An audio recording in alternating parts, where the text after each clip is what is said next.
port on the Sony PlayStation 5. What will it be like and when will we see it?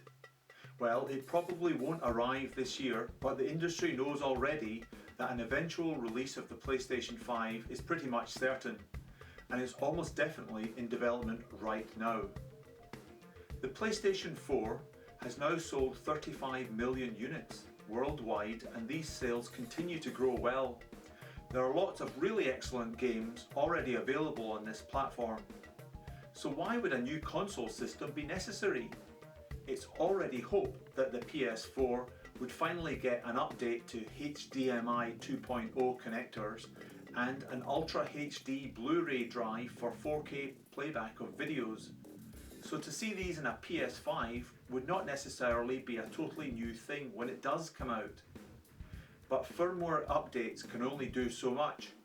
Unlike PCs, with which they compete, consoles don't normally have processor upgrades, and a time will come when PS4 games do not compete on tech specs with their PC game competition. It is expected that the PS5 will have backwards compatibility, allowing PS4 games to be played on it. Project Morpheus, a virtual reality system that works with the PS4, points to Sony continuing in that direction in the future.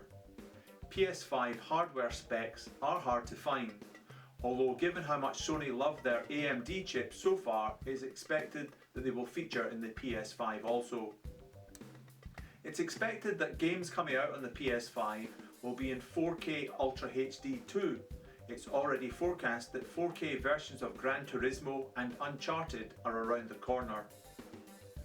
What should be totally revolutionary would be a really small system that got most of its data from the cloud instead of from discs, streaming not only video but gaming content also. The console would just be there for the menus and to render the data to the screen. The processing itself would be done on the cloud. For this reason, several commentators are expecting perhaps two versions of the PS5 to be released simultaneously. A large system with a drive and a PlayStation virtual reality headset, and a smaller unit without the headset that would simply stream everything, working almost entirely from the network cloud. However, if games were in Ultra HD and streaming download only, given their size of about 100 gigabytes each, it would require very fast broadband speeds for this to work at all. But this would all be a big shift in position for Sony, who have not dramatically changed the basic concept of the PlayStation in over 20 years since the PlayStation 1 came out. As for pricing, with the PS2 costing £300, the PS3 £425 and the PS4 £349 or about $500, we would expect the PS5 to come in at about £400.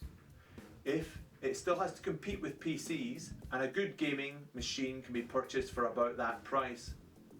So that leaves the question, will Sony continue with a massively winning formula or break out into something new forever in what might be the last console in the PlayStation series?